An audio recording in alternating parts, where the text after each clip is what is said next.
Chapter 10. We caught up with Helter and Pepper as they were nearing Salem High. They were excited. They had caught sight of Betty Sue 3 times. Sort of. She moved fast, they said. The way they talked, she must have been riding a broom. Stan tried to reason with them. "Why haven't you been able to catch her?" Stan asked. "She's too slippery," Helter said, his eyes practically bulging out of his head. He still had his rifle and revolver. Obviously, he wasn't about to share his weapons with Pepper. "She went into the school," Pepper said with conviction. He pointed toward the administration building at the front of the campus. Between the building and us was the teacher's parking lot, an asphalt square 100 feet away. "Honey, she's not really there," I said. Pepper had gone from being a skeptic to a believer quick, but I could understand that. There had been something between him and Betty Sue. His guilt had confirmed that long before Leslie died. He had tried to deny it as best he could, while there was a chance. But now that Betty Sue had appeared, he wanted her silenced immediately.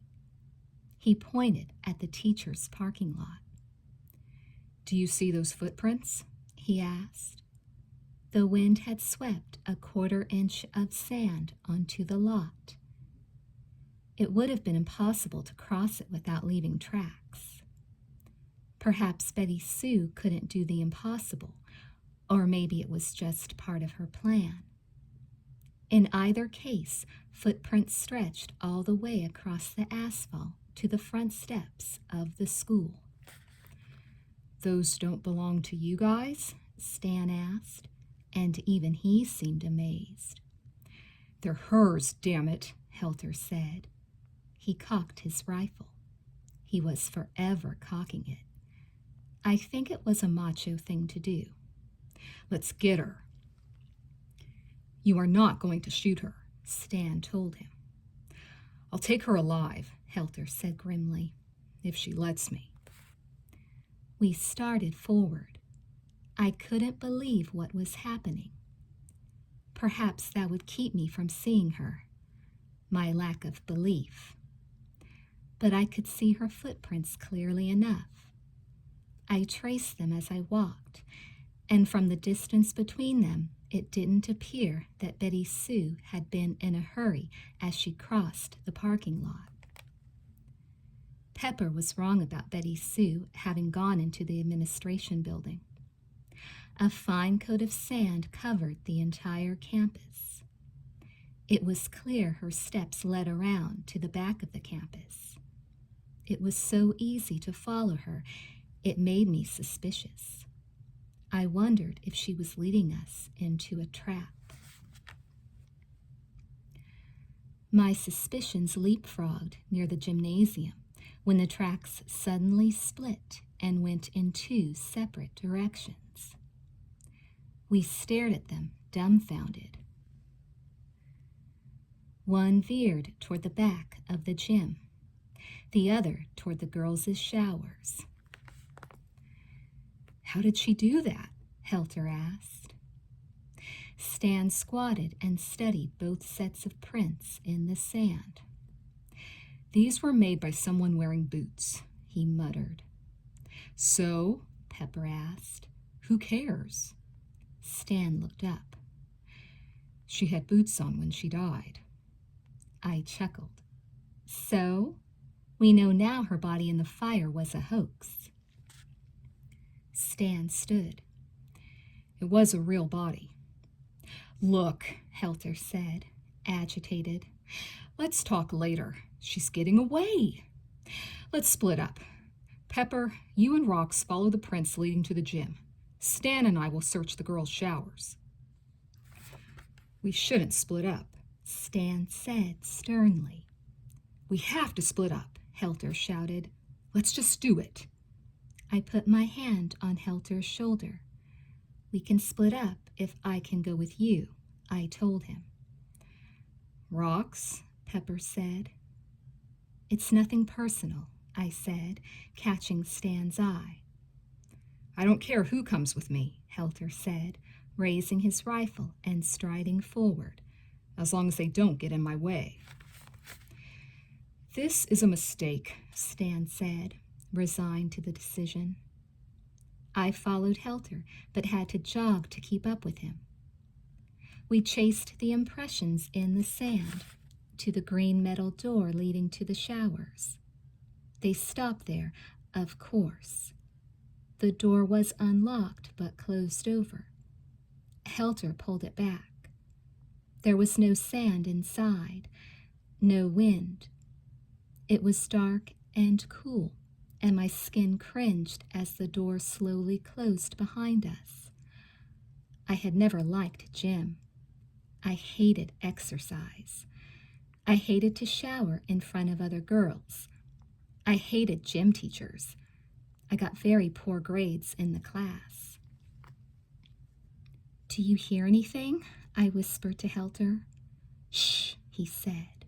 He touched my hand and scanned the rows of lockers. She's here. How do you know? I asked. He drew in a shuddering breath. I feel her. He looked at me. I feel what I felt at the gas station before Leslie died. What was that? Evil, he said. We continued forward. The dark was damp, and the faint smell of sweat that hung in the air was like a memory of carefree times. An open bathroom door yawned black on our left.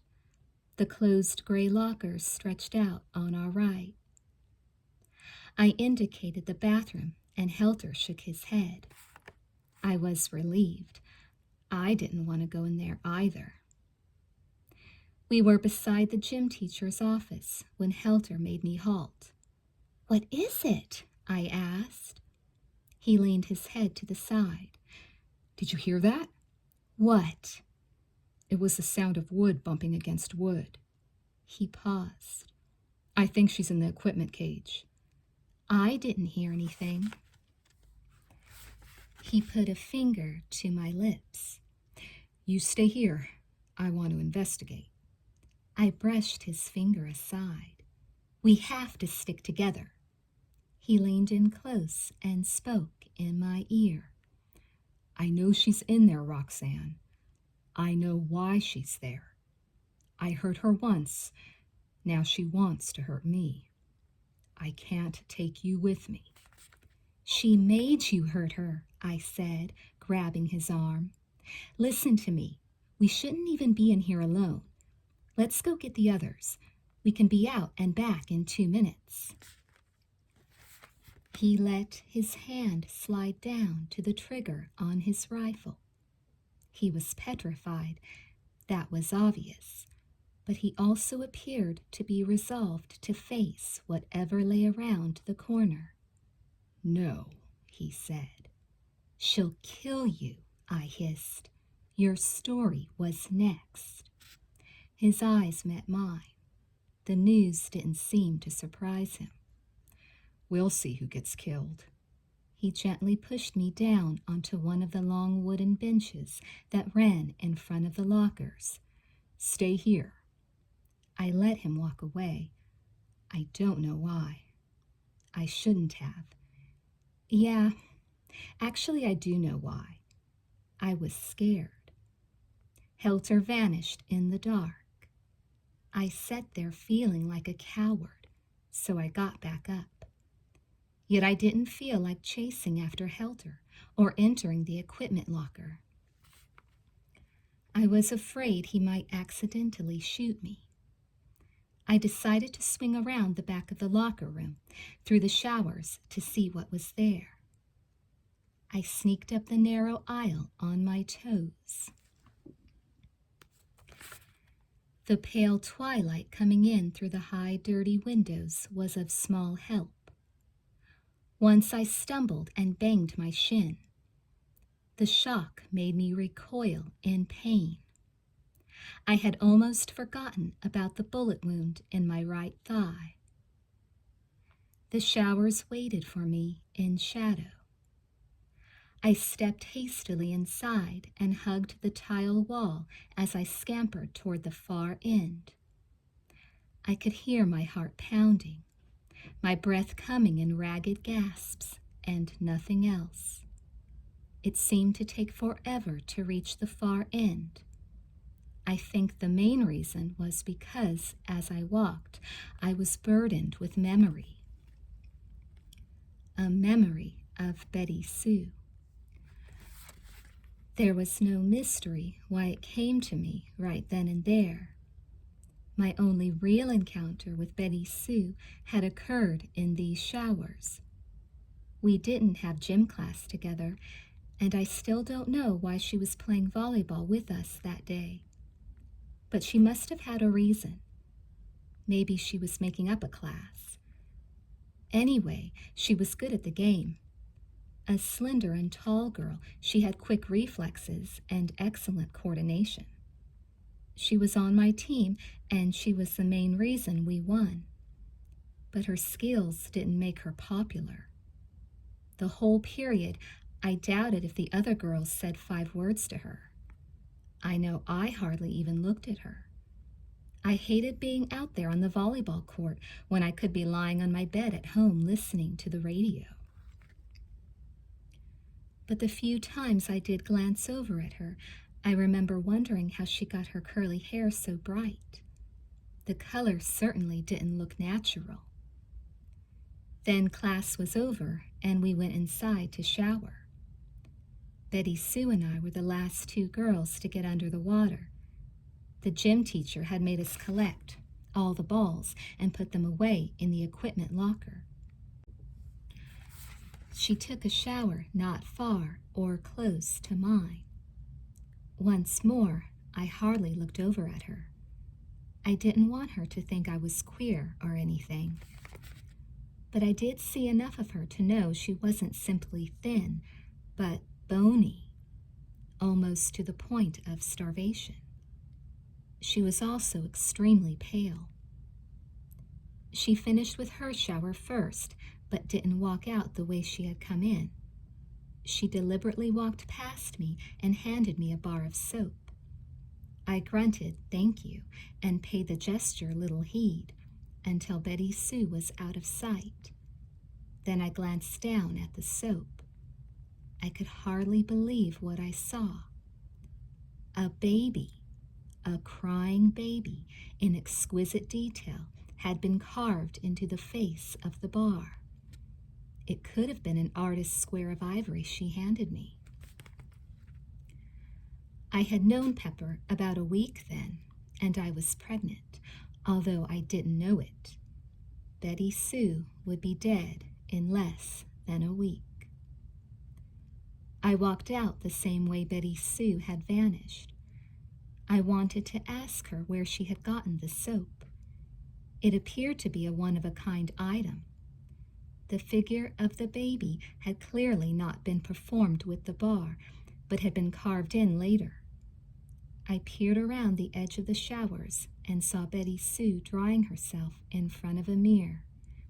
At least, that's what I thought she was doing at first. I stopped myself from speaking when I saw she was drawing on the naked reflection of herself in the mirror with another bar of soap. This bar was dyed red. In fact, the soap was the same shade of red as Betty Sue's hair when her hair was wet. Mixed with water, the soap dripped off the mirror like running blood. I didn't say anything. I just dropped my bar on the floor and walked away, sick to my stomach. Betty Sue had been soaping her reflection in the area of her stomach. And that's what I remembered as I paused in the dark. To my left was the mirror where Betty Sue had colored her reflection. It was dark, and my own reflected image was even darker. Betty Sue had stood out as a silhouette against the sun this morning, and now that the sun was going down, I stood as a shadow of that day almost 5 weeks earlier. I could distinguish the faint outline of the dyed soap on the mirror still. Betty Sue had drawn a jar around her reflected belly. What did she pretend to fill this one with, I wondered. Helter screamed. A shot rang out. "Oh no," I cried. I spun and ran in the direction of the noise. Another shot toward the dark, followed in quick succession by 2 others. And all the while Helter screamed as if an alien monster with claws and tentacles and teeth as long as knives was bearing down on him, coming at him without a pause, impervious to his shots. He screamed like someone dying. But when I finally saw him, he was all in one piece. He'd had his rifle out and was blasting away. In the flash of the bullets, I saw and heard glass shatter at the far end of the building. In an instant, I realized what was happening. He had glimpsed his own reflection in the big primping mirror by the exit and spooked himself. "Helter?" I called. He shrieked. He didn't hear me. He fired once more, and his bullet ricocheted dangerously. Then I heard the clicking of his empty trigger as he tried to unload shells that were no longer in the chamber. He stumbled backward as if before a towering beast. Then he fell and landed on his butt and squirmed back against a bench that wasn't going to move out of the way for him. Desperately, he reached for the revolver in his belt. "Helter!" I screamed. "She's not there!"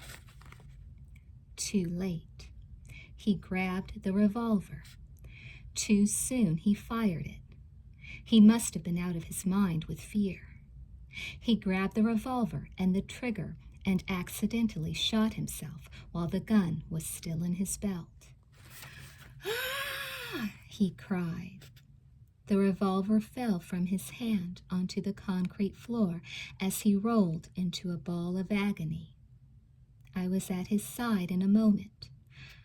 I tried to hold him, to comfort him, but he kept thrashing.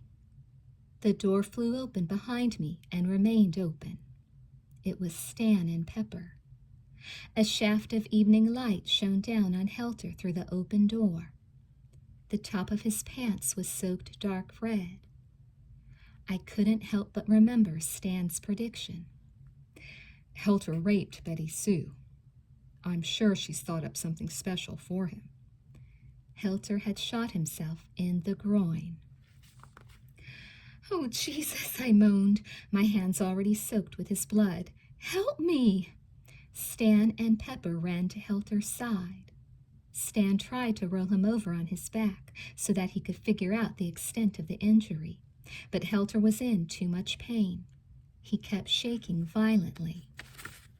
"It's no good," he cried. "It's no good. You're going to be all right," Stan said, and there wasn't a whisper of truth in the words, and he knew it.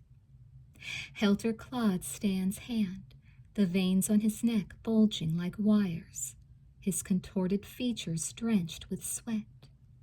He was crying, and I was crying, and it was horrible. "Kill me?" Helter begged Stan. Stan shook his head, shocked. "We're going to help you. We're not going to kill you." Helter started to sob. "Do you know where I've been shot? You have to kill me. I'll die anyway." He reached feebly for his revolver, but Stan pulled it away.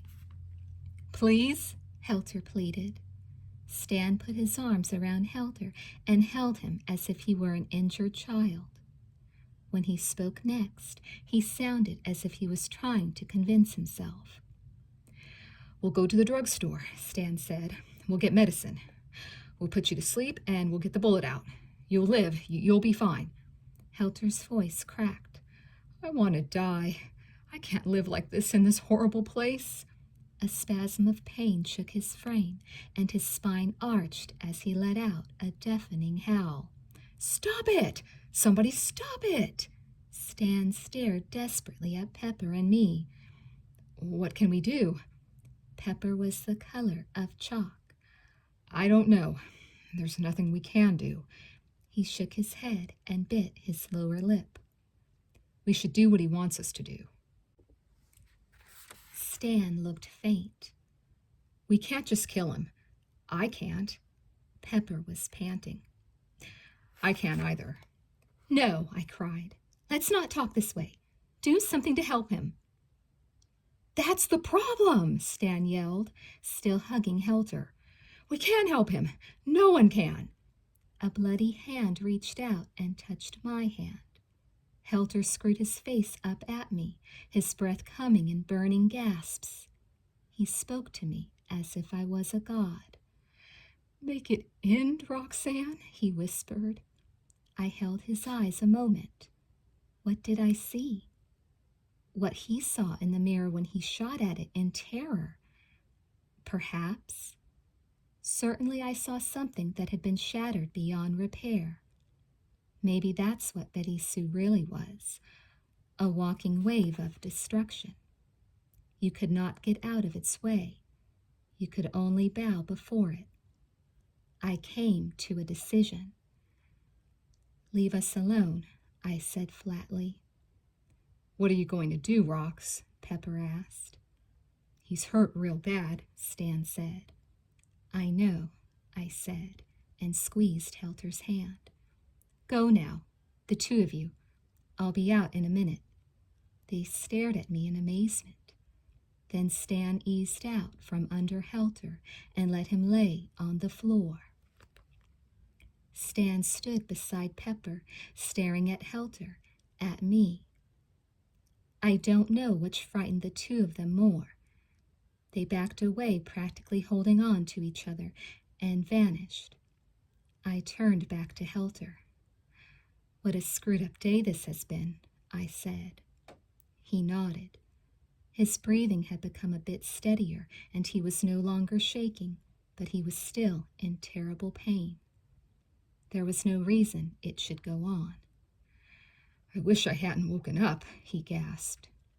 I know the feeling. I picked up the revolver, surprised at its weight.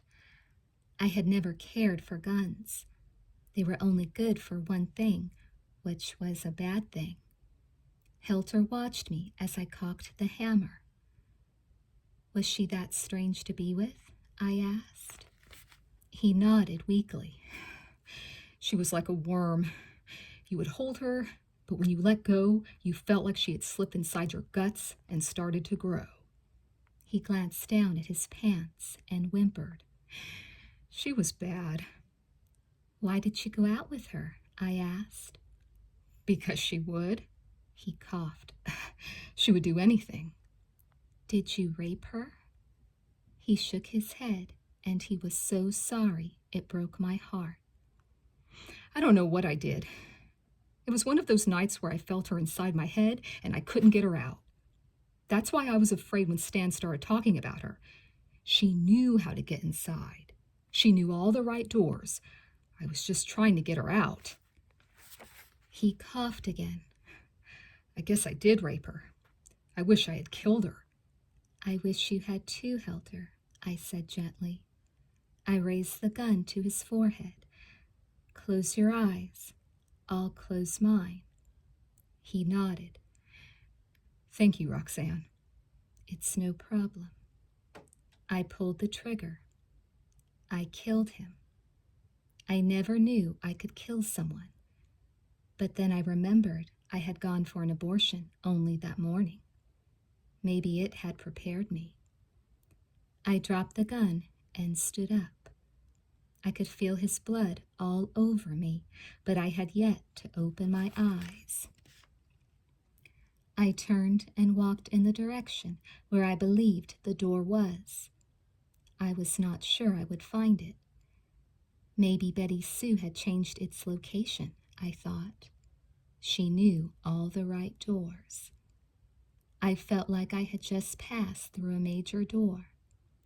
Now I would find out whether I had taken the wrong one. Chapter 11. The sun was saying goodbye to the sky when I stepped outside.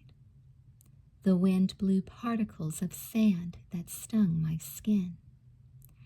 My hair whipped behind my head, and I felt drops of Helter's blood shake loose. I took a deep breath and thought how good it was to be alive. Then I laughed like a sick drunk. I think I was losing my mind. It was about time. I was in shock. It was as if the bullet had gone through my own brain and out the other side. I felt a part of me that had been good and moral was forever gone. The guys were standing beneath a tree in front of the gym. Pepper shuddered visibly as I approached. Stan stared at me like he was seeing a stranger. "Hi," I said. "Did you do it?" Pepper asked. "Sure," I said. "Why not?" It was probably in the script. "We have to find the rest of the stories," Stan said. I laughed again. Why? Tearing them up didn't do any good. Nothing's going to do any good. Why don't we just go sit in one of the classrooms and write our own stories? Who knows? Maybe Betty Sue will be pleased and give us a passing grade. "We have to know what's going to happen next," Stan said. "Nothing will happen next unless we make it happen," I said. "I say we plant ourselves in a field and act like corn stalks.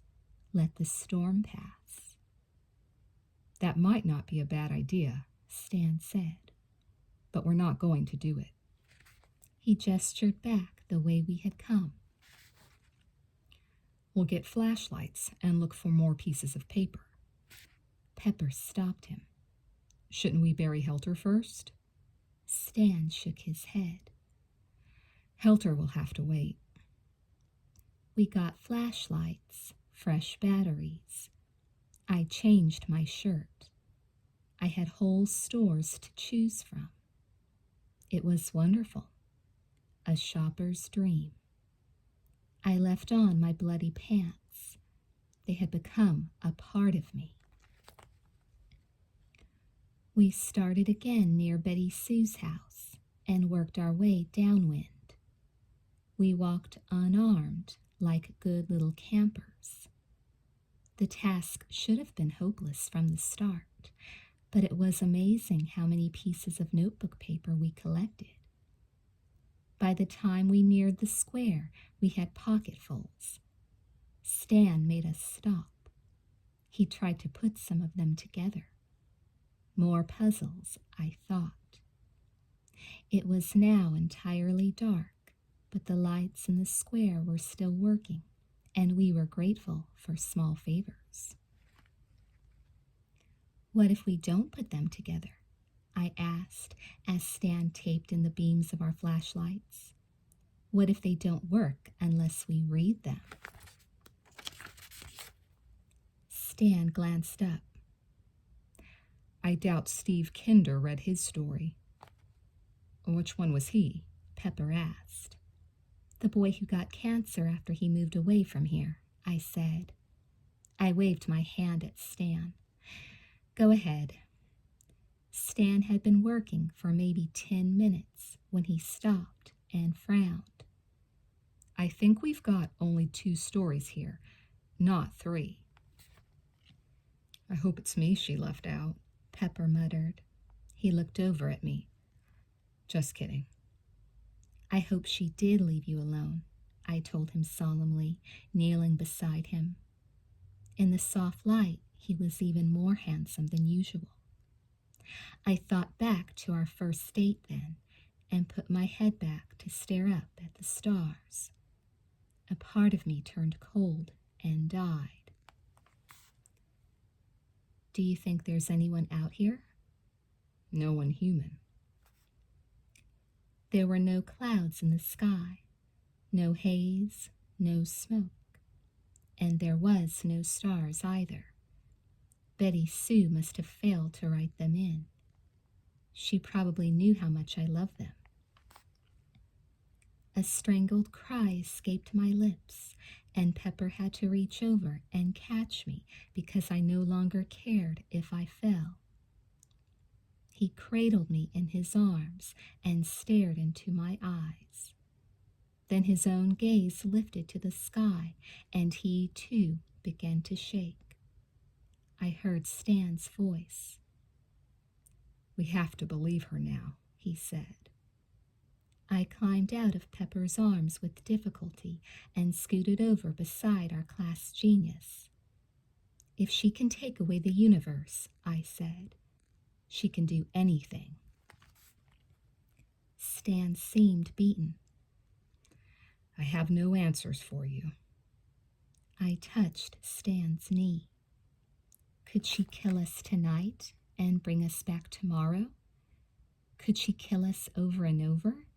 Forever? Stan put a hand to his head. "I don't think she can bring back the dead."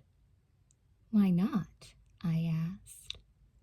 He sat still for a moment, then twitched involuntarily. "Let's see what the stories can tell us." Stan worked for another few minutes. He could have worked for hours. I wouldn't have cared. I had stopped being aware of time. Who was to say there would be a tomorrow? The sun was only a star, after all, and maybe Betty Sue could have moved it as far away as she wished, into another dimension if she so desired. Finally, Stan Reese had a story for us to read. It was about him.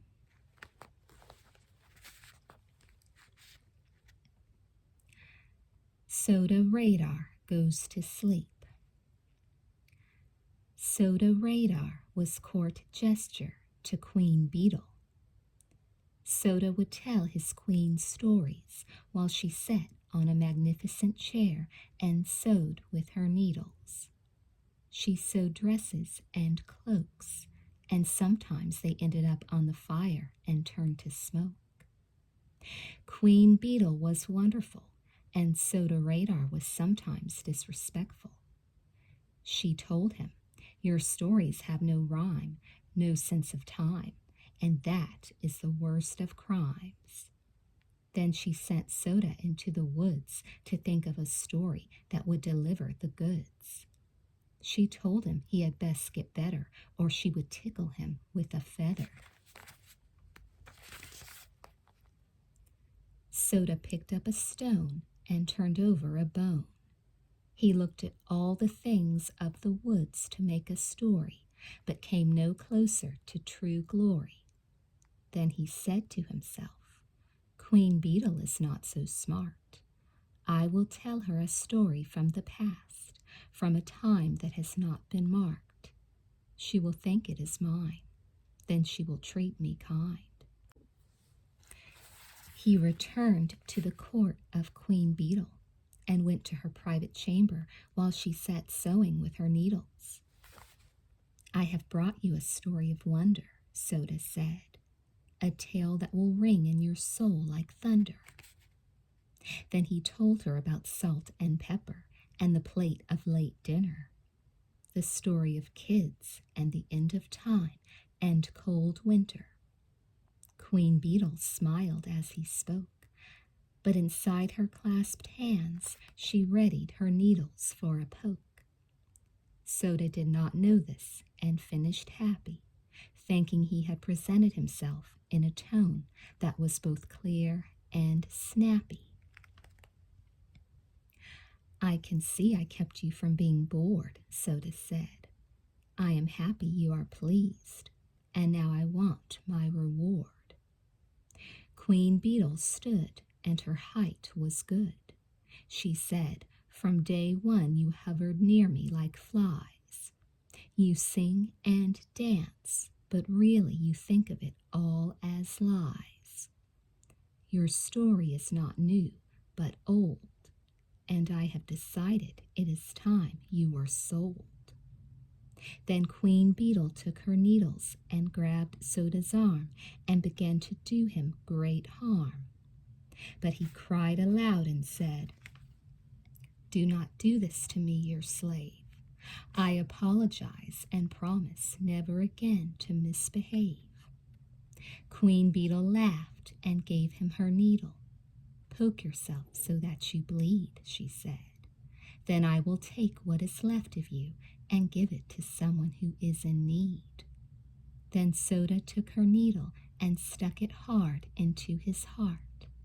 His blood poured onto the floor, and after some time he had to close his eyes, and inside it grew dark.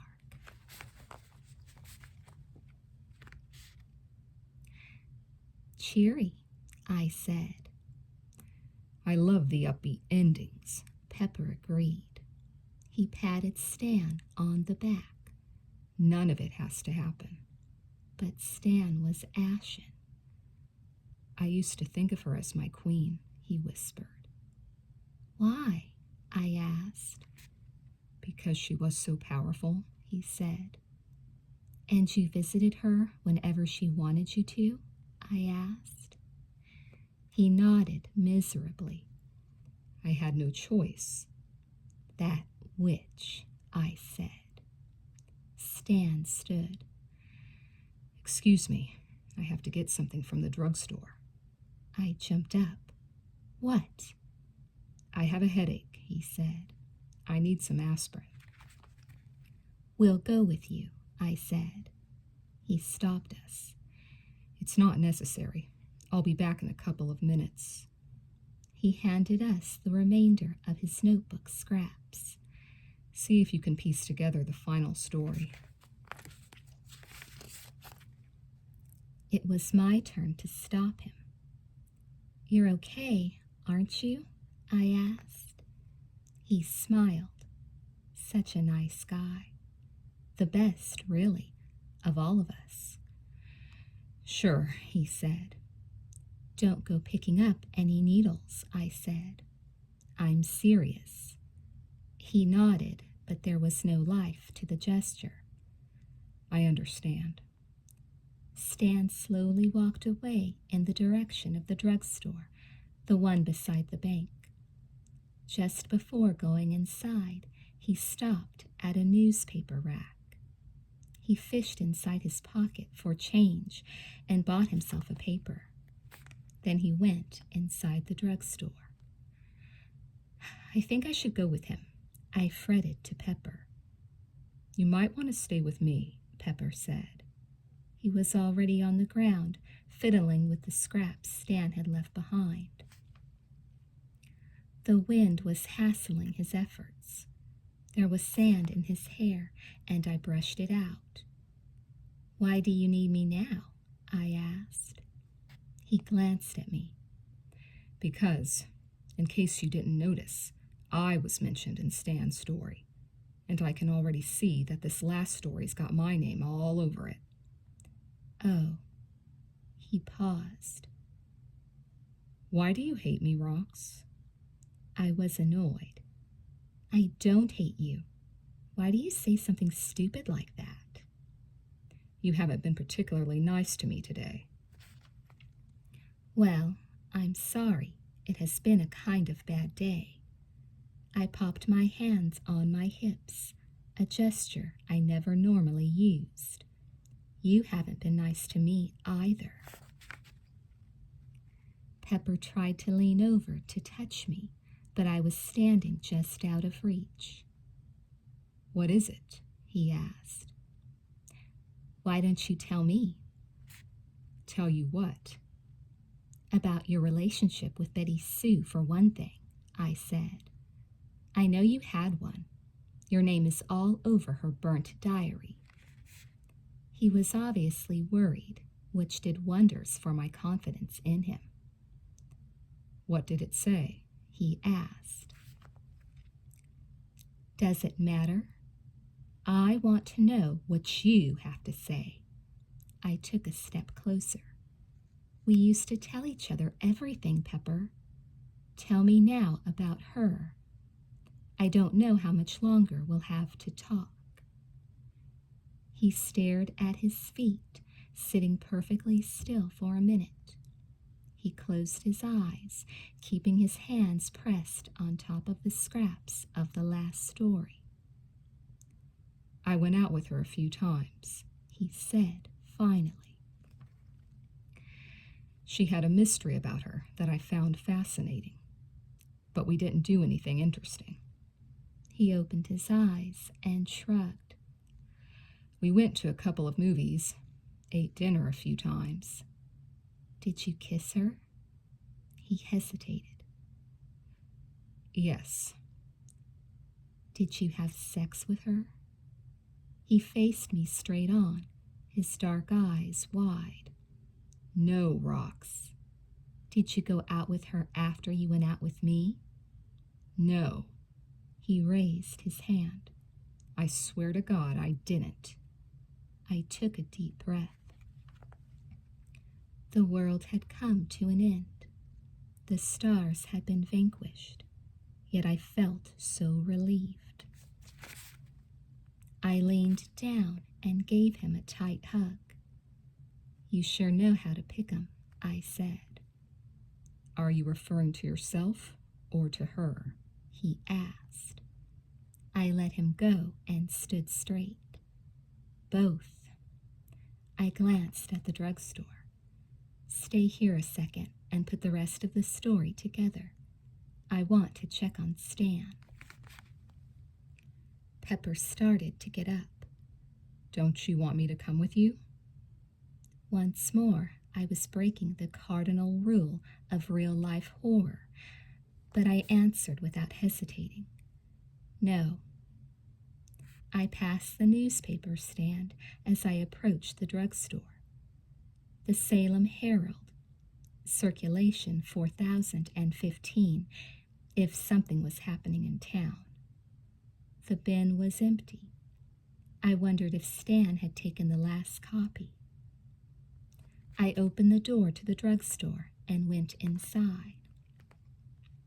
The lights were out. Stan had not bothered to turn them on, but enough illumination came in from the square lamps to keep me from bumping into things.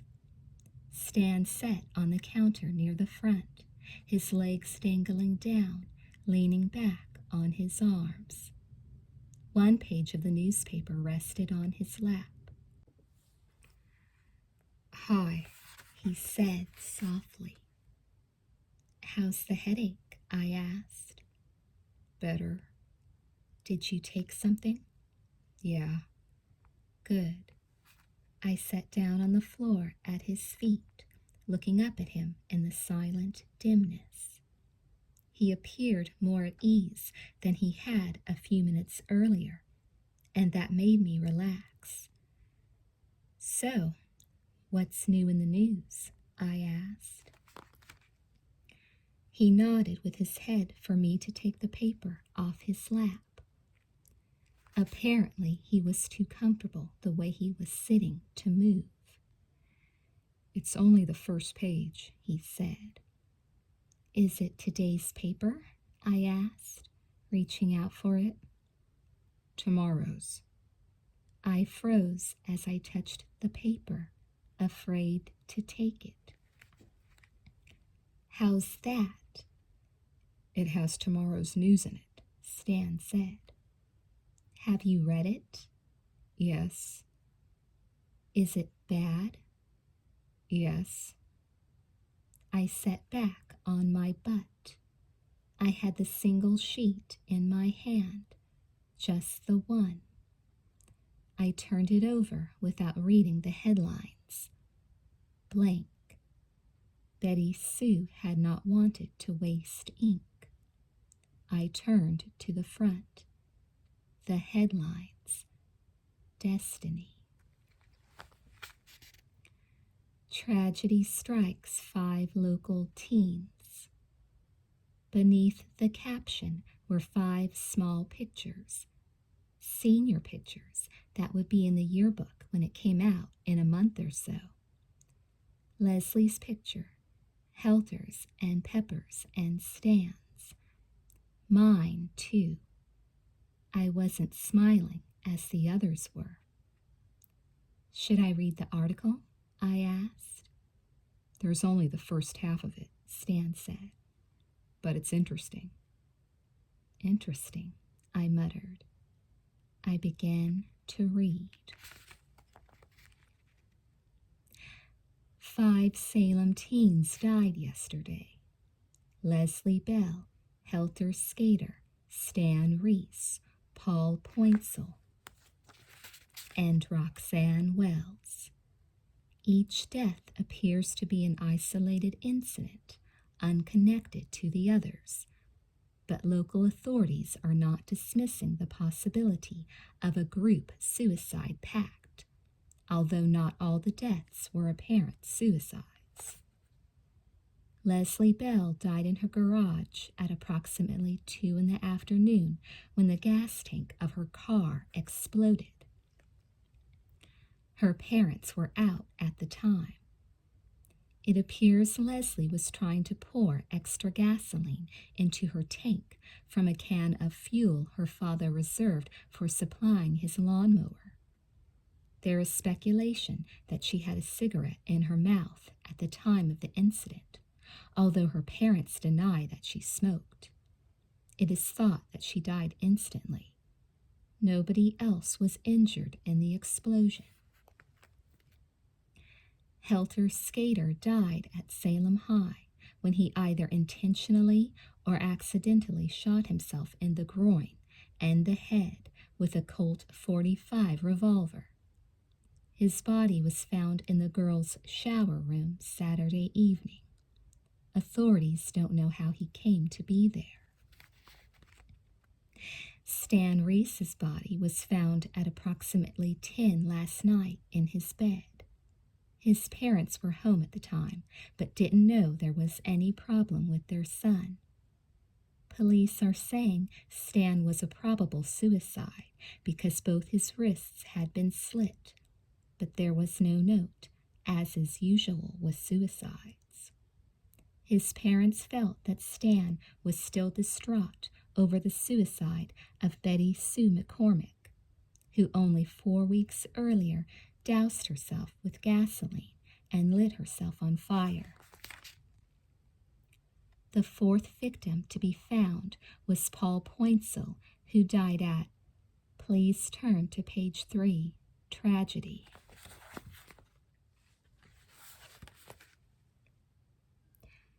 She would end it just there, I complained. I don't know, Stan said softly. Maybe she didn't write it. Maybe it's the way it will be written.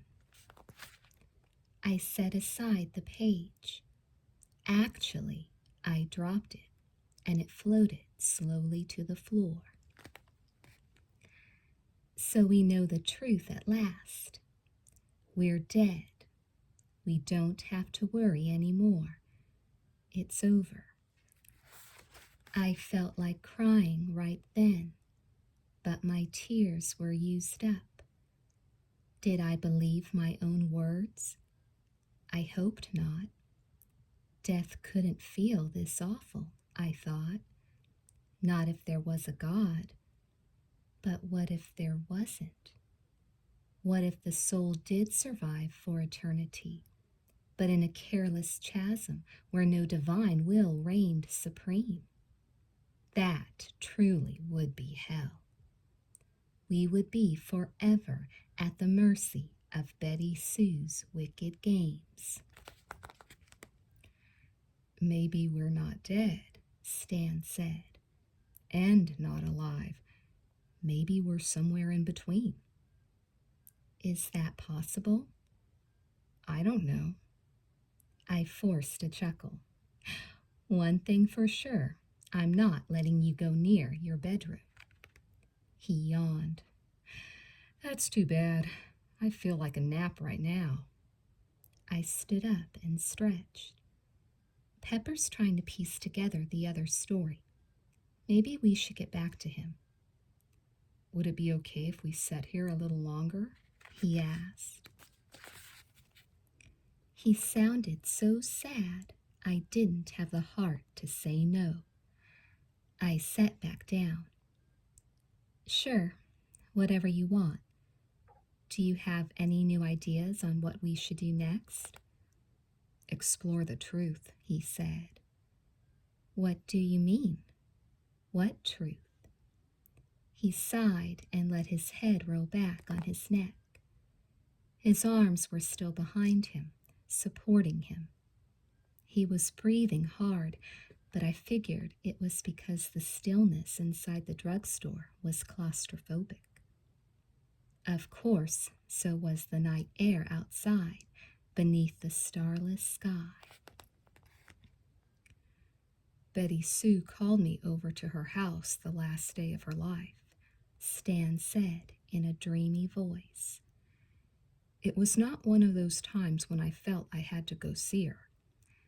Still, I wanted to say no to her. She sounded strange, even for her. But she said I had to come. She needed my help. What was her problem? I asked. Stan grimaced in the shadows. She was pregnant. She told me the minute I walked in her bedroom. She said she had to get rid of the baby, and she had to do it that day. Do you know who the father was? Stan thought a moment. No. Did the father know she was pregnant? I think so. Go on, I said. Stan's head came forward and hung over slightly. He seemed weary to the bone. His breathing was definitely labored. This is the thing I didn't want to tell you about, he said. She was playing with me.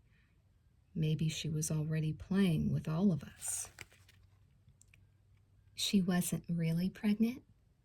He shook his head. She was and she wasn't. She had already started to get rid of the baby. At least that's what she said.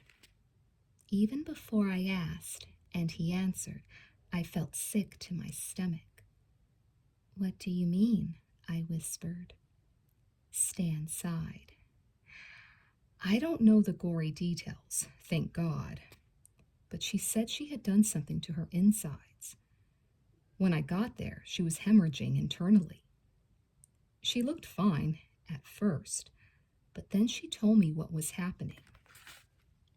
Then I saw stains on her. I don't even want to say it. I believe she was telling me the truth. She wouldn't let me take her to the hospital. She wasn't scared. Like I told you earlier, she was happy.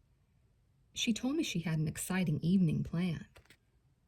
I pressed my hands to my ears. I can't listen to this. Stan was sympathetic. I understand. I begged her to let me help her, but she refused. She said she knew how to take care of herself. She said she was going to make herself invincible so that nothing could ever hurt her again. Then she would come back in style. Come back? Spooky, yeah.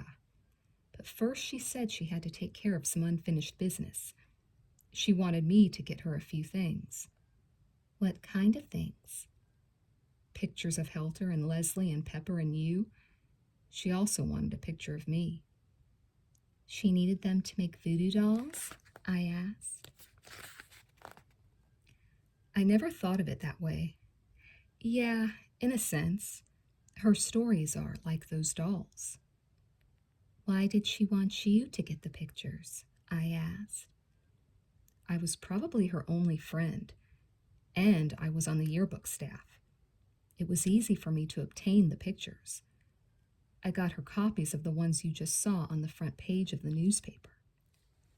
Why did she do it? I asked. I didn't know she was planning next month's news. He shrugged. I don't know if I had a choice in the matter. Why didn't she get them herself? That's an interesting question. I believe she wanted me to know what she was up to, so that when we ended up here, wherever we are, I would suspect that she had something to do with it. Did she say anything else that led you to believe she could work such a major miracle? 2 things. She told me just before I left that her butterfly jar could be any size she wanted it to be.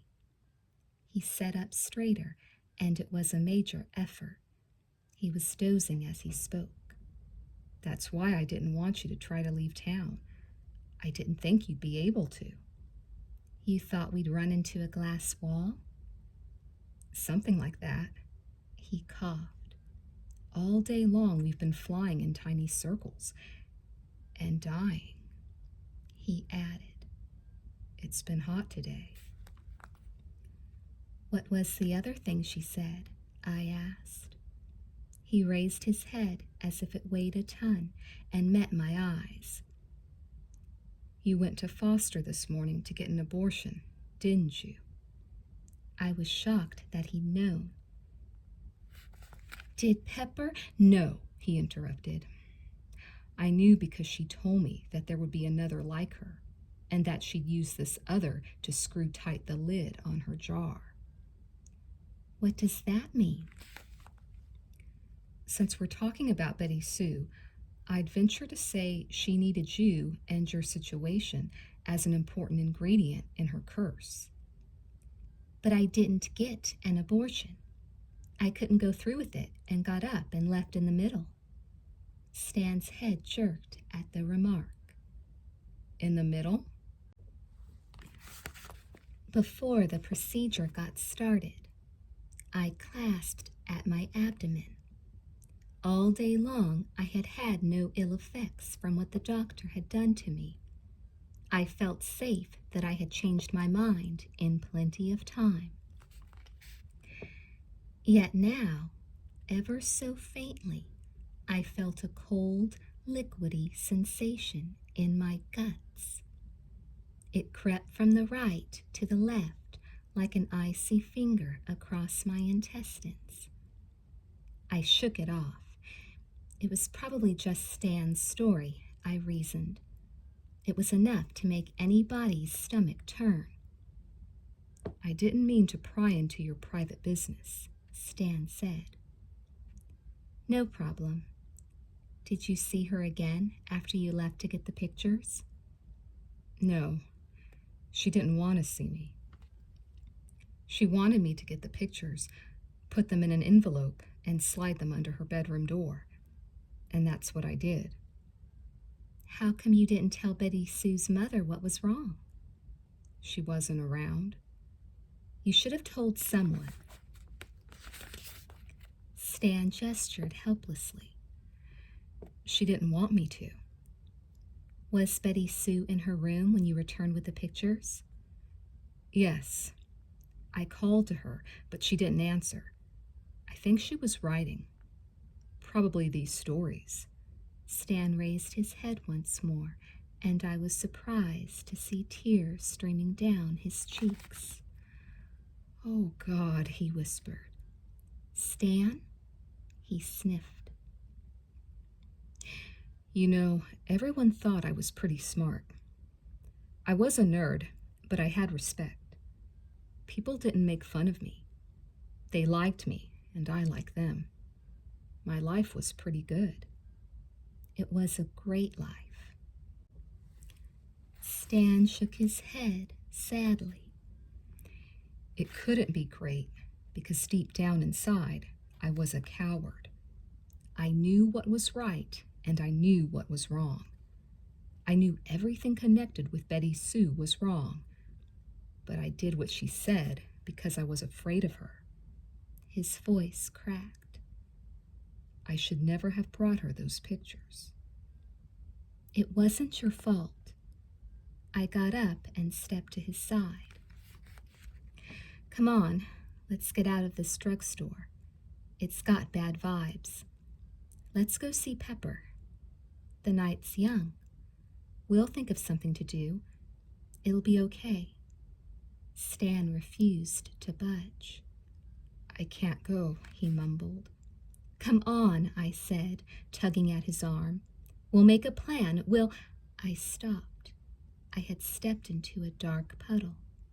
It was coming from the back of the counter, through the druggist's walkway.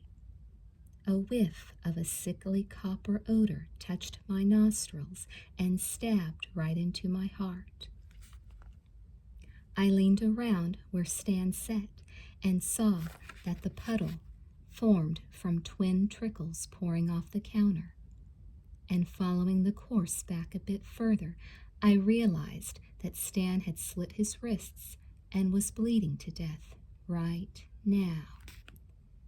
Stan, no, I moaned. I'm sorry, he whispered as he sagged into my arms. I caught him before he could fall. He was cold to the touch. He continued to weep. I had to do what she said. But why? I cried. I don't know why. It's always been this way. He coughed some more and buried his face in my chest. I believe I felt his heart flutter in his chest. It was probably low on blood to pump. It was amazing Stan was even conscious. The puddle soaked the entire space behind the counter. I wanted to save you and Pepper from her, he said pitifully. I hugged him tight. You did your best. I kissed the side of his face. Can't we try to stop the bleeding? It's too late. He sat back slightly, wrapping his bleeding arms around him, shivering. I'm so cold. Why is she doing this to you? You were her friend. Maybe that made me her worst enemy. I was the only one who knew her secrets and still liked her. I had to be gotten rid of. I ran my hand through his hair. Is there anything I can do for you? He nodded. Put me in my bed when I'm gone. I began to cry. Then it will be just like the paper. Then she will have won everything. He cried with me. She has won. No, I won't let her. I grabbed his shoulders and he shook in my hands like a rag doll. You can't die yet. You have to tell me how to stop her. But I had apparently waited too long for my emotional plea. Stan tried to speak, but collapsed in my arms. I laid him back on the counter. He gasped for air. His skin was white as marble. The vampiress had claimed another victim. Damn her to the deepest hell. He gestured me closer. I pressed my ear to his lips to catch his last words. He smiled weakly. I always had a crush on you, he said. I'm glad you passed your math class. I buried my face in his chest. I always had a crush on you, Stan. But I don't know if he heard me. He didn't answer, and when I sat back up, his eyes were open, staring at a distant ceiling that covered the invisible stars. I closed his eyes for him and folded his arms across his chest. Goodbye, old friend, I said. Chapter 12. Pepper took the news hard. Can't say I blamed him. Once there were 5, and now there were 2. I couldn't bear to think which one of us would go next. We have to get out of here, Pepper said desperately. I don't know if we can, I said, thinking of the glass jar. Pepper held me by my shoulders. He looked 10 years older than he had that morning. I hadn't told him about the newspaper. I suppose I didn't want to worry him. "We can't stay here," he said. "Her power may not extend beyond the limits of the city." I nodded. I had no strength left to argue. "We can leave as soon as we move Stan's body to his bedroom." "Forget it," Pepper said, letting go of me. "Every second we stay here is dangerous. Stan's dead. We can't help him." I turned toward the drugstore. It was his last wish. I'm going to move him to his bed, with or without your help. Pepper grabbed me from behind. I had never seen such fear, and I had seen a lot of it that very day. "We have to leave now. I read the last story." "What did it say?" I asked. Stupid question.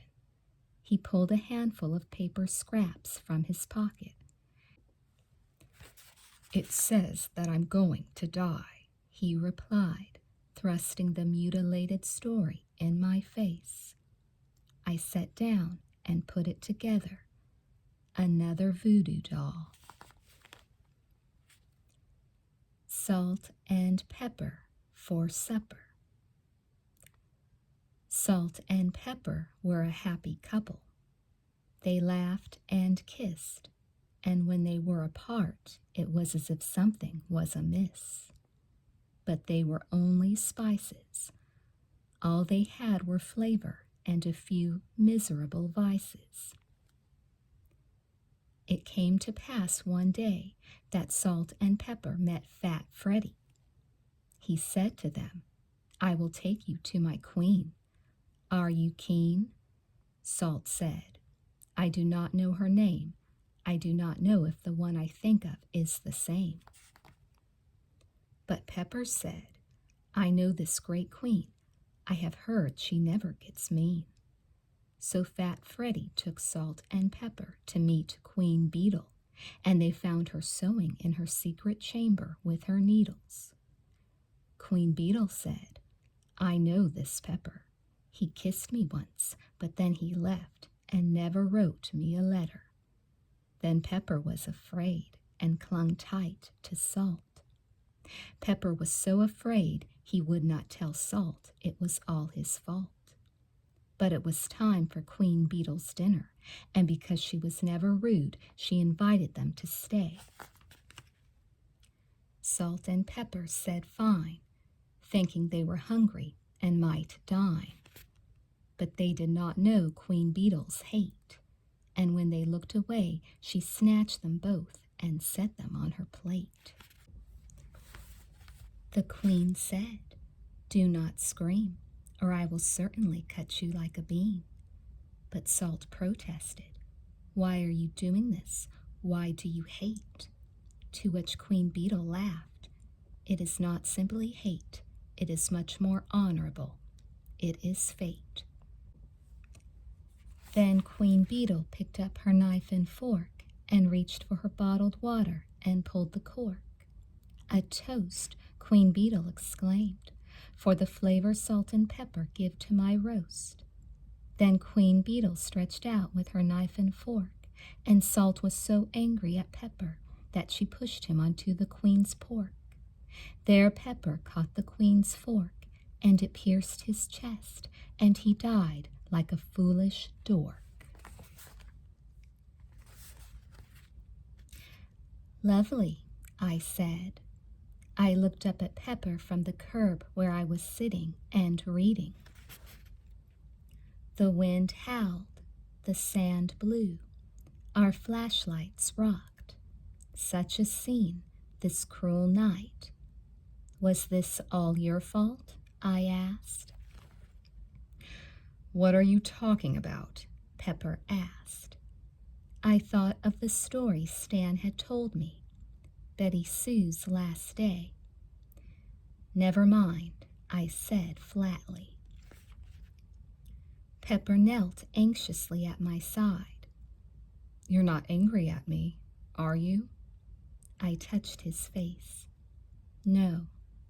He glanced down at the story. Please don't get angry at me.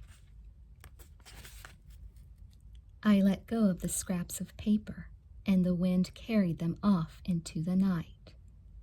I understand, I said.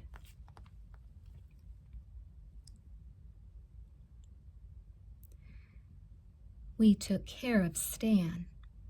We put him in the back seat of my car and drove to his house. We carried him into his bedroom and eased him under the blankets. I wanted to bandage his wrists, but Pepper wouldn't let me. I left the light on in the bedroom. I turned in the doorway and peeked at him one last time. At least he looks peaceful now, I said to Pepper. The dead always do, Pepper muttered. I thought of Helter, what was left of his head. I don't know about that.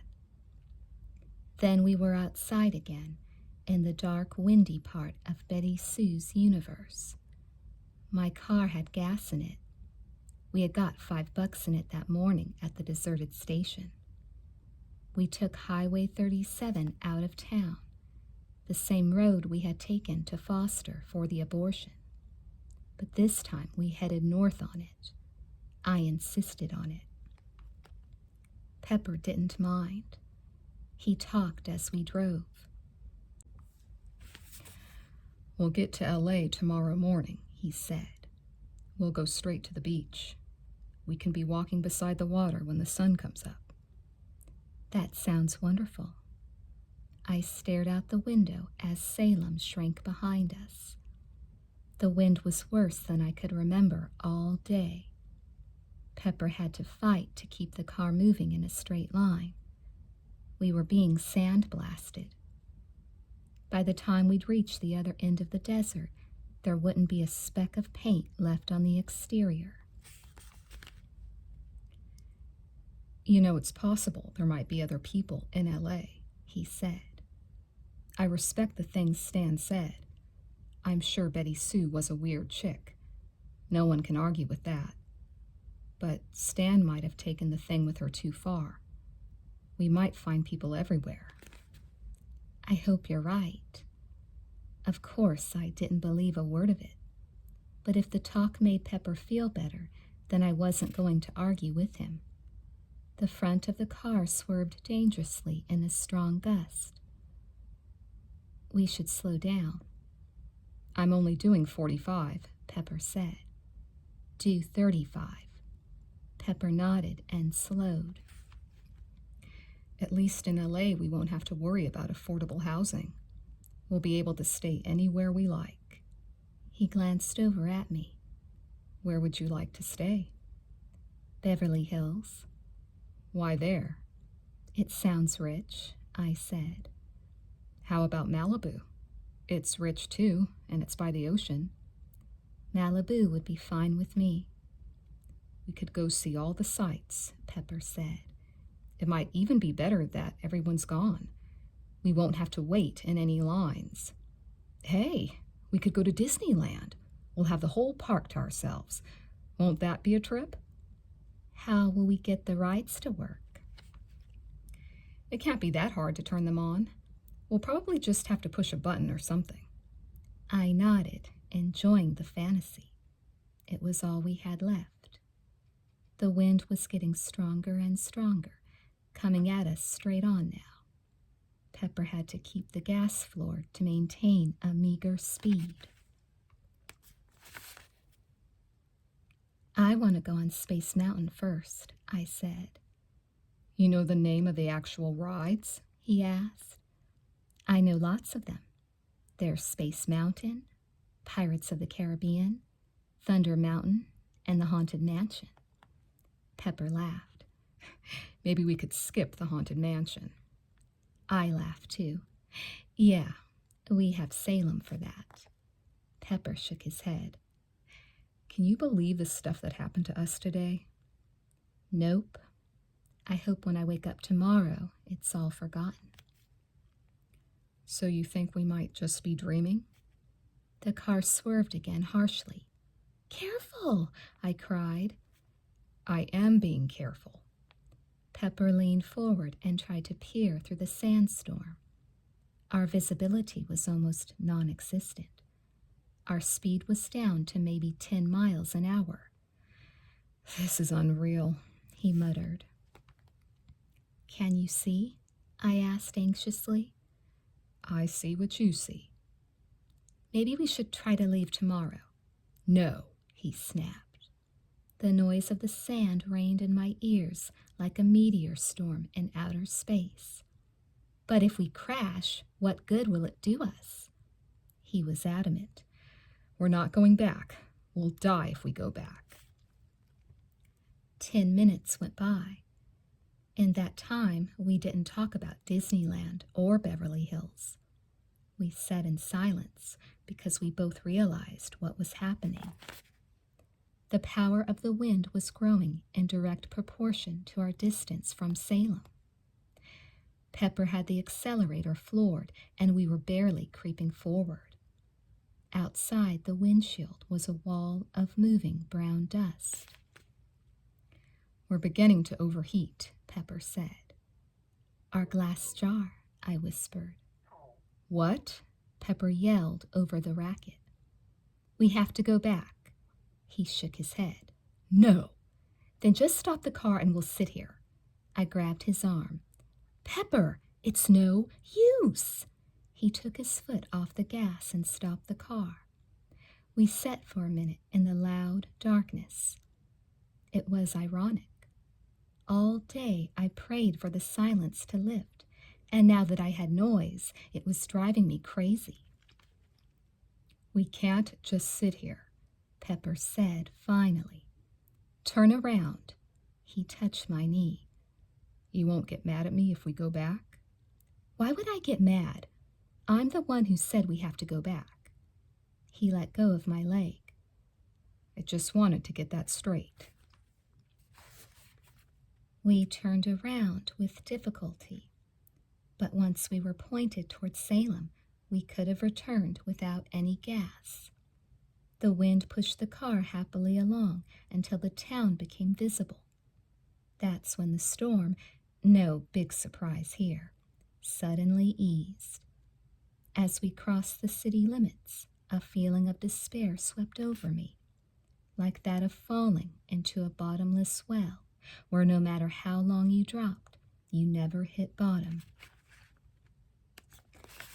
Never feel the icy black water seep into your black heart. Still, you knew it was there for you, eventually, like oblivion, death. Pepper looked over at me. "Where would you like to spend the night?" he asked. I smiled sadly. "Disneyland Hotel." "Where else?" "Your place," I said. But who spoke?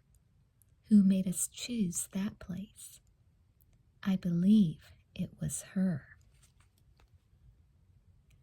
Pepper's house stood silent and black at the edge of town. We parked in the driveway, but we didn't go inside. By unspoken agreement, we took each other's hands and walked to the barn. The cozy hay, our love nest. God, that night seemed like a million years ago.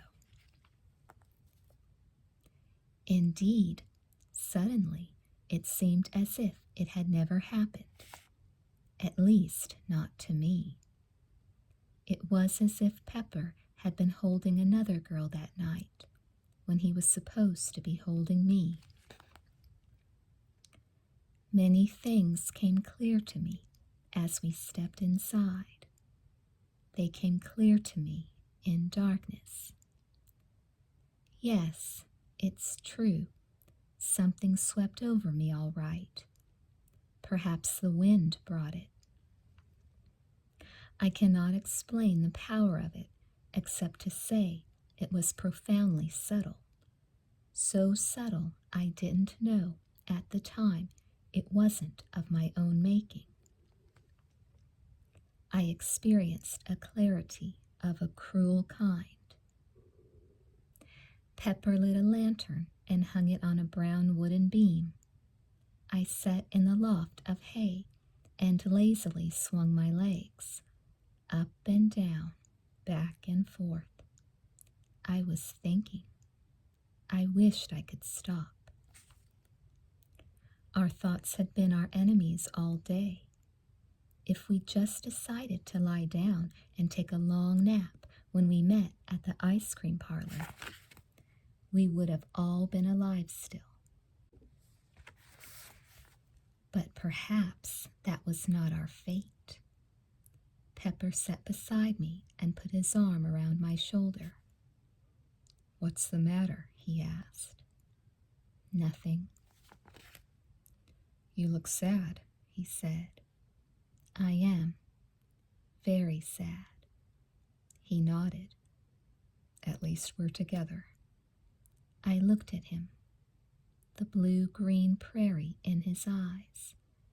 The sunshine in his mouth. My Pepper. I looked at a stranger. "Did you sleep with Betty Sue?" I asked. He blinked. "No." I took his arm off my shoulder and stood, staring down at him. "Did you have sex with her?" I demanded. He got up also and stood in front of me, up on the loft, on the soft hay in the soft light of the warm lantern. "No," he said. I chewed on my lower lip. I tasted blood. It tasted like it had been mingled and polluted with another's blood. That was true in a sense, I thought. I was carrying Pepper's child. What blood would pump in the veins of that child? It made no difference to me right then that the fetus hadn't even grown a heart yet. I felt as if I was no different from the undeveloped baby. Suddenly, my heart was not working. All I could do was think of Pepper in the arms of Betty Sue, both of them naked, both of them having fun. My boyfriend, my true love. Honest to God, if I hadn't loved him so much, it couldn't have hurt so much. But that is, I believe, why God gave us love. So that we could feel pain. It made us that much more mortal. It made us that much less than God. In the end, all love did was bring pain to me. God damn the way things are, I thought. I took a step closer to Pepper. "You're lying to me." He shook his head quickly. "No, Rox, You're lying to me," I screamed. "You screwed her. You got her pregnant." Pepper froze. The life simply fell out of his face. Then he raised his hands to cover his face, and I was glad. I didn't want to have to look at him. It disgusted me when he began to weep. "I'm sorry," he moaned. "I didn't want to tell you because I didn't want to hurt you." He shrugged. No, he shook. He trembled as if the blood in his veins had become ice. "It was just something that happened. I didn't plan it. I didn't care for her at all." I pulled his hands down from his face. I screwed my face up into his and breathed fire on his shame. "All I want to know," I said with deadly calm, "is whether you screwed her before or after you screwed me. Tell me the truth. Don't lie to me. If you lie to me, I'll get angry, and we both know how dangerous that can be. He twitched. Before, I sucked in a breath and slowly reached up and grabbed him by the collar. And after? I asked. He twitched again and swallowed hard. Just once, he said. I let him go. I see, I said. Then I shoved him backward. Not all that hard, but he fell. I watched him fall over the wooden railing, off the loft, and onto the soft hay below. No big deal. I had done almost the same thing the night we made love, but I should have remembered that night better. It hadn't been that long ago, that close call. I should have at least remembered Betty Sue's story. Queen Beetle and her fork digging into her peppery pork. The pitchfork was in the hay. It was hidden, just barely, beneath the light brown straw. Worst of all, it was pointed up. Pepper landed on it on his back, and in an instant all 6 blades pierced his chest. I saw them pop out the front, red steel going through the cotton shirt I had bought for his birthday. Blood mushroomed over his front. I saw him open his mouth and try to scream, but blood poured from around his teeth and drowned him out. God, there was so much blood. Pepper, I said as I stared down at him from the loft. I didn't know what else to say. I couldn't very well say I was sorry, although suddenly I was more sorry than I had ever been in my life. The power of the spell had been broken at last. I understood that's what my anger had been. Leslie had taken up smoking because she was under a spell. Helter had fired repeatedly into his own reflection because the curse was working on his mind. Stan had slit his wrists open because she had told him to. In my own way, I had done what I was told. Pepper gagged. I climbed down from the loft and knelt by his side. Betty Sue had lined us all up, and now she was almost through knocking us down. This was the 3rd time in one day I had knelt beside a dying friend. It wasn't getting any easier. Oh no. I looked at him, struggling like a pinned butterfly trying to free itself of a painful needle, and I could not understand. I just refused to understand such horror. I thought that if I did, I would know the universe's worst secret. What a joke. I knew it already. No matter how bad things got, they could always get worse. Pepper, I said, and took his trembling hand. He couldn't lay still, couldn't lay back. The damn thing had him propped up in severe discomfort. I watched the red liquid soak down from each individual gleaming knife. It wouldn't be long, I thought. Pepper looked over at me like a sad boy who had lost his mommy. I would have yanked the pitchfork from his back and thrust it through my own chest if it would have eased his sorrow the tiniest bit. But it would have done nothing, so I did nothing. I'm sorry, I said. Rocks, he gasped. I leaned closer, placing his hand on my heart. Yes? I'm sorry too, he whispered. You were first, only one. I nodded. I understood. He hadn't lied to me, not really. You were my first and only. He glanced down at the red blades protruding from his chest. Blood trickled out the side of his mouth. No escape, he moaned. I put my free hand on his forehead. He felt warm, and for a second I worried he was catching something. Silly me. I had always wanted to take care of him, always and forever. There is an escape, I said.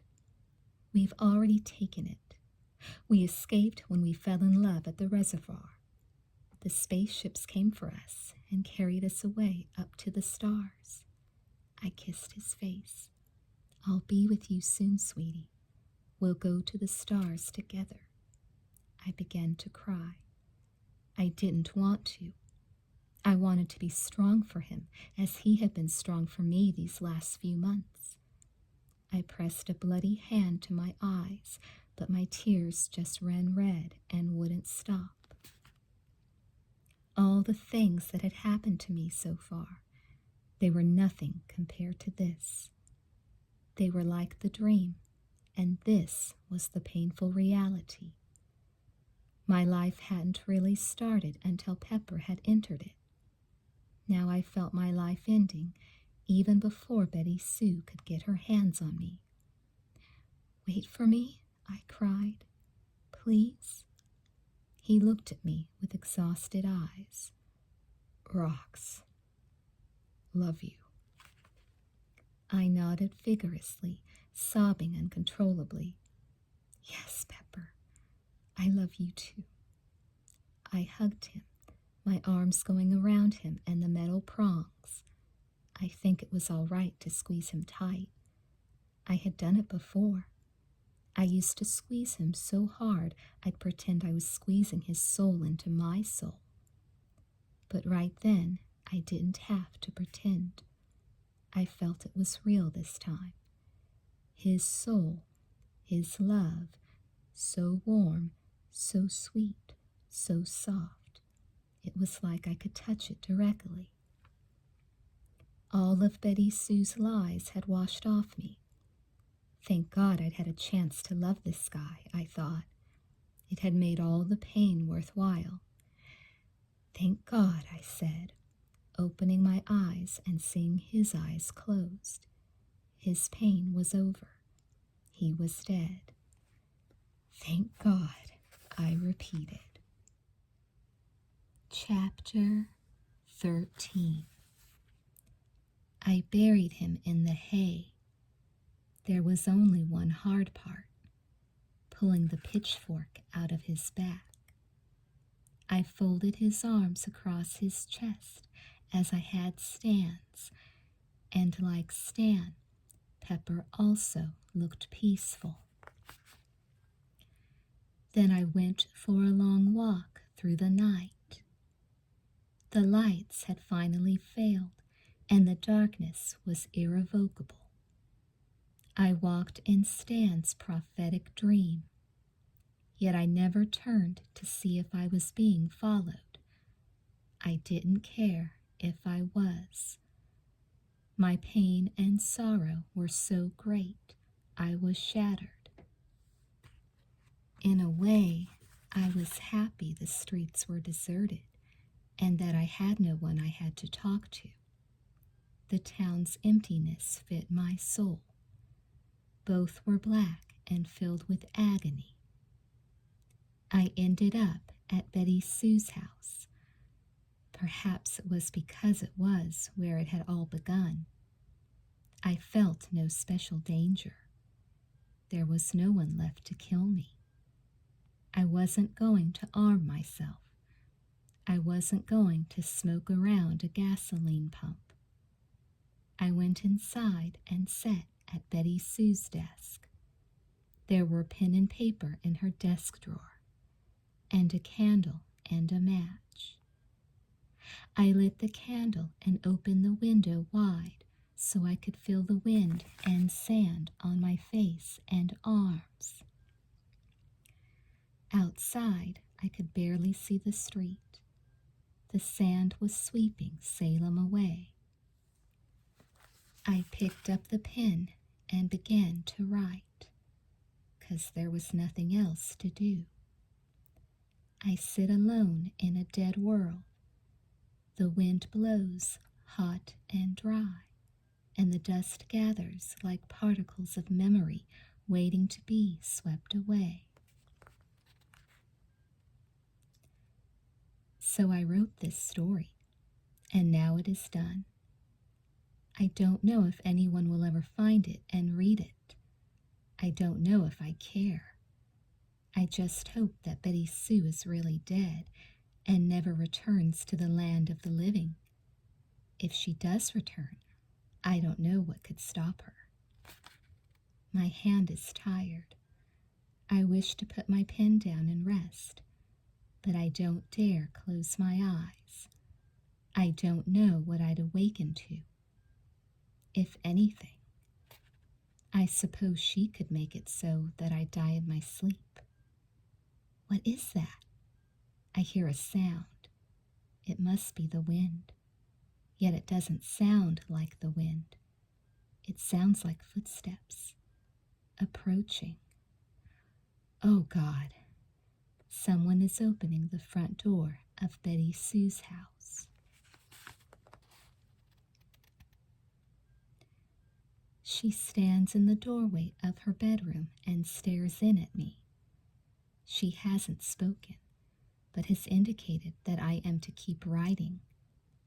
She is taller than I remember, but then I notice her high black boots. Her coat is long and dark, made of soft leather. It is really more of a cape. Her incredible red hair shines like fire. Her lips are almost as red, set in a line that I cannot fathom. She is amused by me, that much is clear, but she also seems rather melancholy. There is no mistaking the power that radiates from her. This is her place, and she knows it. She approaches and sits on the bed. Right as I speak, she says, "Record everything." "All right," I say. I write down the words. Her green eyes follow me closely. That is another thing we have in common, besides red hair. I could stare in a mirror and see her eyes, except hers are deeper than mine and colder. "Is there anything you want to ask me?" she asks. "Yes," I say. "Go ahead." "Are we dead?" The question brings a smile to her lips. Her face is so pale I fear the smile will crack it, but it doesn't. Perhaps Betty Sue can still feel joy. I don't know. "We are born dead," she says. "It is just a matter of time before we realize it." She touches her belly. The rare one realizes it even before emerging from the womb. "I don't understand. I was the one in your womb. I came back for you. You were pregnant with me." She pauses and her smile shrinks. "Mother." "You came back to kill me?" I ask. "Yes, but to do that, you had to kill me first." "I had to decide to have an abortion?" "Yes, you had a choice not to. Your choice opened the door." "And sealed tight the lid?" "Yes," she says. "But I didn't have the abortion. I stopped it." "Did you?" Her question brings ice to my guts. "Yes, I know I stopped it." She does not want to argue the point. "Why?" "I thought of you," I say.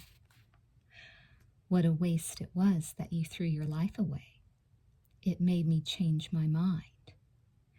"You thought of me because I was with you then." "Why do you want to kill me? What did I ever do to you?"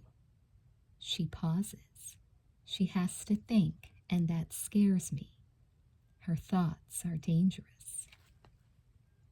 How many times have you been in love? Once, I say. Would you believe I could be in love? She asks. No. My answer does not offend her. She lowers her head. Her smile is now entirely gone. I loved Pepper, she says. Why? She shrugs. Why did you love him, Roxanne? I shiver as she says my name. I know she can curse it just by speaking it out loud. She does not need her pen and paper. I don't know. She nods. It is that way with the best of things and the worst of things. She gestures around us to the wind and the sand, the starless sky. This is all a mystery. Even to you? She chuckles softly. Not so much to me. Who the hell are you? What are you? She sits still, her back straight. I am a storyteller. She looks out the window at the black night. God is a storyteller. We've been calling you a witch all day. Are you a witch? I am human, but a human can be many things. A human can be a witch, a sorcerer, a saint, a god. What are you to me right now? I told you, your child. She pauses again. You made me who I am. How? What did I do? A shade of sorrow returns to her face. I went to visit Pepper the night you two were in the barn. I saw you in each other's arms. I have to swallow. I didn't know. She takes a deep breath and lets it out slowly. I think I lost my mind right then. I felt such pain. She looks at me. You felt that same pain just before you pushed him onto my fork and afterward. She grins suddenly. And that's how you made this situation. Do you understand? No. She gestures again to our empty surroundings. What would this world be if one child who was born had never been born? Would it be the same world?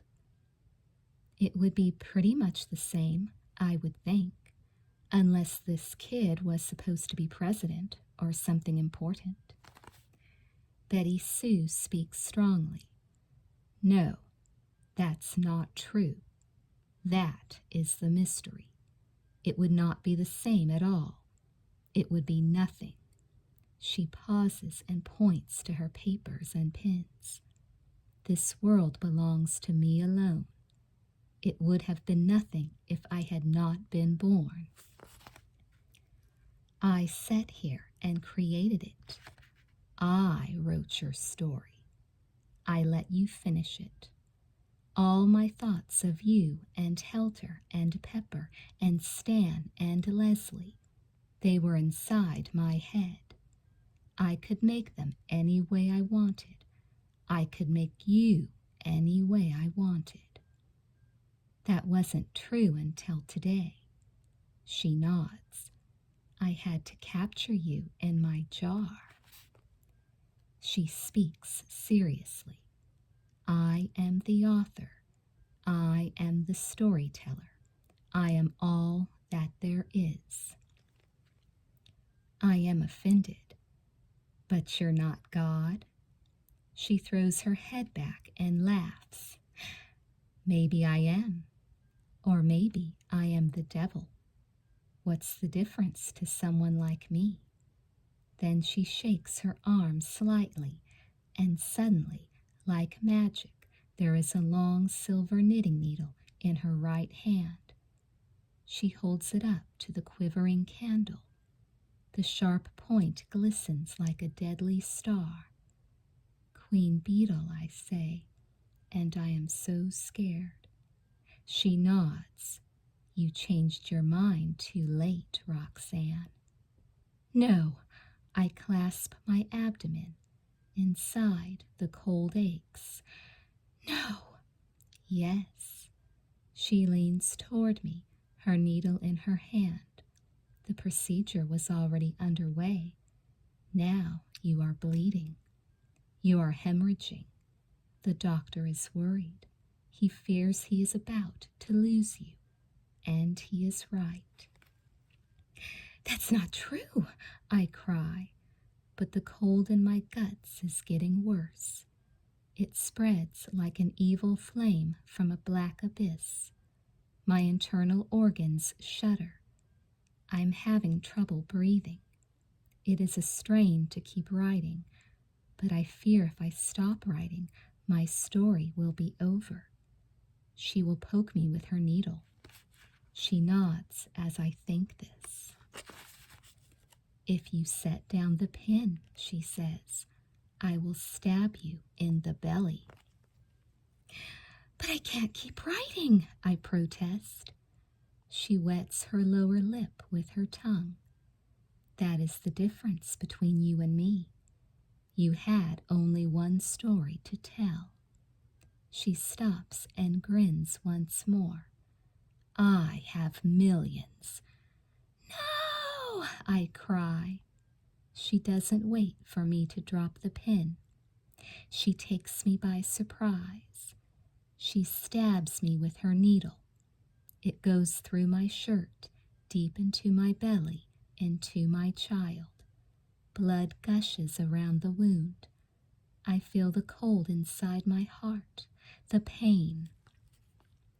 It is a numbing pain, and it spreads.